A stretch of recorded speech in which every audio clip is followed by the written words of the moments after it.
Southland Conference volleyball fans, beautiful Saturday morning here in Nacogdoches. I think fall has finally hit here in Texas. Maybe it'll make its way to Abilene too soon for you guys. But we've been doing a series of videos. We talked to Coach Fitzgerald last Saturday when SFA was down in Lake Charles. Get a chance to talk to Abilene Christian head coach Jason Bibler here today. Jason, first of all, thanks for being willing to chat with us. Sure. Yeah, no problem. Glad to be here. Is this your first trip to Nacogdoches, sir? It is. Yeah, first trip to both Natchitoches and Nacogdoches this weekend. So a little different look over here in western Louisiana and eastern Texas than from where you guys are from, huh? Yeah, it's a lot greener, that's for sure, which is nice.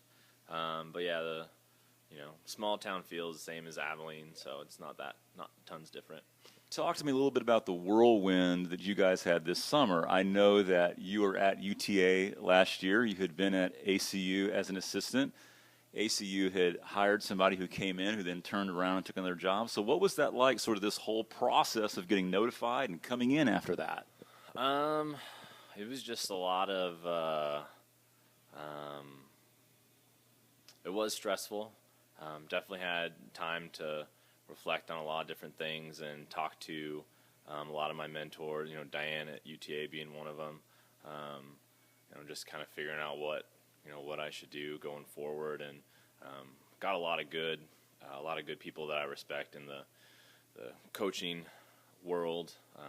Gave me some good advice through the situation. Was able to talk to Jared quite a bit about it. So it was pretty crazy. It all happened really, really fast, but very glad to be here at ACU. So now, am I right in that your last year at UT Arlington, your first match was against Abilene Christian, isn't that right?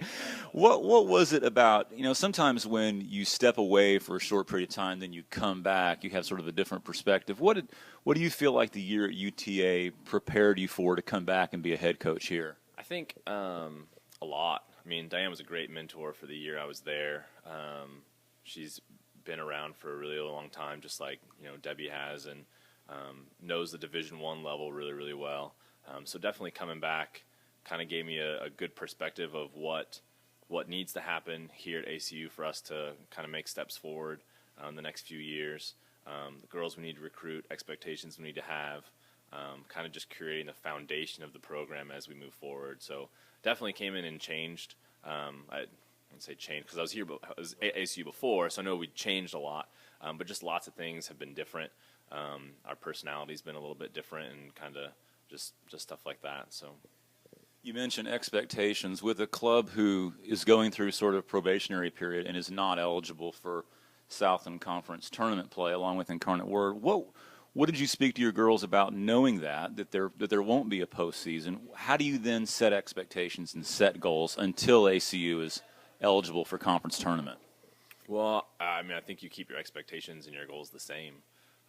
Whether or not we have the opportunity to play in the postseason or not doesn't really affect what we do on the court.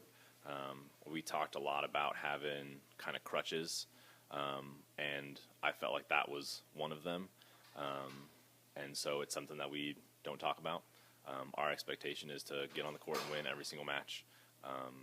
And we got to focus one ball at a time, one match at a time.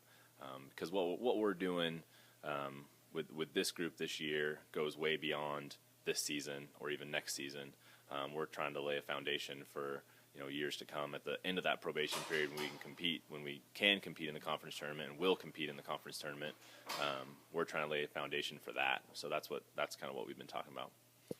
One of the things that you see when you look back at Abilene Christian's record last year, and I think it screams off the page this year, you've been in a lot of 5-set matches. In fact, I read on y'all's website that this 5-set thing is something of trying to push through. And you took a lot of sets off Southland Conference schools last year, too.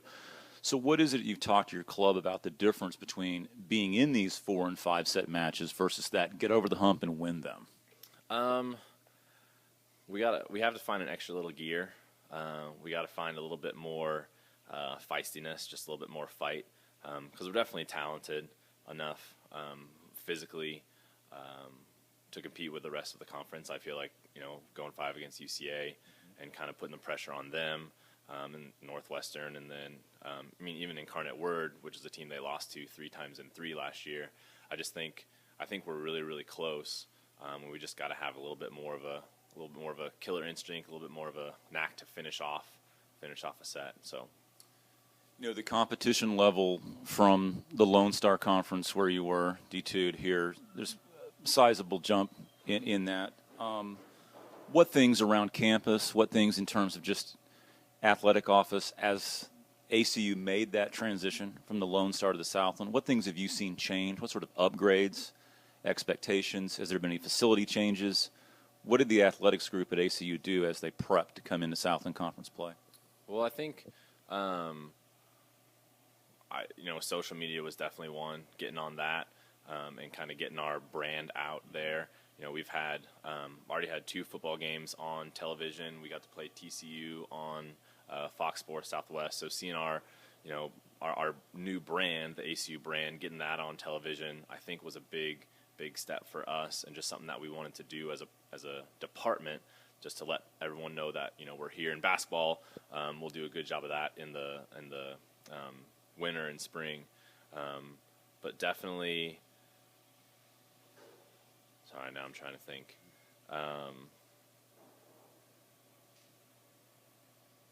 Has there been anything specifically volleyball-wise that you've noticed this change in terms of the look of things from when you were an assistant to now? I mean, one of the things that I know that the school has done, or at least from a student perspective, is we have a group now called Wildcat Rain on campus. That's a student organization. They've been really, really pushing student participation in sport, in athletics. Now that we're a Division I sport, they want to be supportive as much as possible, and they've done a really, really good job with doing tailgates and cookouts, and they got flags, and they're trying to get students all to sit in the same section. Just little things like that I think will be big for the school going forward.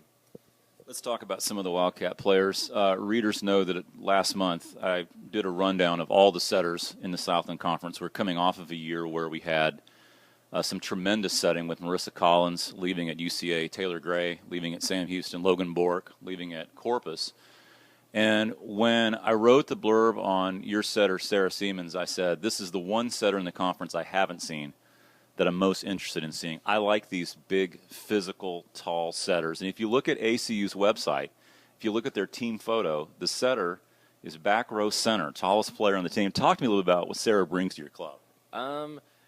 She has been working really hard this last year just to kind of get her overall court presence, not much like her demeanor, but just how she controls the game. We've been talking a lot with her about the wins. It's not that she makes bad sets at all. She sets the ball really, really well for our hitters, but just the when to set who and where and things like that. So we've really been kind of focused on a lot of that. She does a really, really good job of forcing other teams to worry about her when she's in the front row. That's something that we've definitely talked about. She's got to make sure she's scoring points, and that's one of the big things that she really likes to do is when she gets kills, she gets pretty fired up. So when she's on, she's really, really a big help for us. So one of the other girls that's getting a lot of buzz as I talk to other coaches and people around the Southland is outside hitter Jennifer Lurch. If you look at the two of them standing, if you haven't seen them play, you'd think that Lurch was the setter and that Siemens was the hitter. Lurch is 5'9", but on a good day. But she was 10th in the conference in kills per set last year. She's 4th now. So you got. I don't know. I need to check the updates. So she may be higher. But she's up there with with Wells Gibson. She's up there with Schnars. She's up there. She's above Brink and our own Ivy. So that's quality attackers right there. What makes Jennifer so successful for your team? Well, we definitely give her plenty of chances to get kills. She is very dynamic in the front row for us. Even blocking wise, she's definitely someone up there that they have to swing around. But she's a very dynamic outside hitter. She's fast. She gets the ball. She has a variety of different shots that she can use, not including just her ability to just hit the ball hard. and into space. And that's one of the things for her. Because she's as, I wouldn't say as small as she is, but just with her height, for her to find the floor as often as she does with her swings is a really, really good thing for us. So ACU's also got a big presence in the middle. Again, readers and other folks around the conference know that one thing I like to do at the end of each year is pick my own all-conference teams before they get announced. I talk to coaches about this during the year, kind of pick their brains. Lexi Mercier led the conference in blocks per set last year at 1.44. She's fifth. Again, we don't know about last night, but she came into this week fifth at an even one block per set. I felt like that she was sort of unheralded. She got honorable mention last year. Kind of felt like maybe she deserved a little bit more. Talk about Lexi's presence in the middle and what she sort of brings to the front row. Well, just to start, I think blocking is something that's really unappreciated in general, especially specifically at the women's game. I think for men it's huge. Obviously, for women, I think it's becoming more of a presence. Obviously, last year being at UTA, having Charmaine, who led the country in blocks per set last year, I kind of have a little bit more appreciation of what they can do defensively. But when digging is great and defense is great, but when you have a blocker when you have someone who can score points for you on defense, which liberos can't do very often, but when you have, when you can score points on the defensive side, that's huge for your team. So Lexi brings definitely a big presence at the net for us. She's not blocking as many balls as she did last year. I think we've tried to do a couple things to kind of speed her up, which I think will help kind of as we progress in her career here at ACU. But she is someone who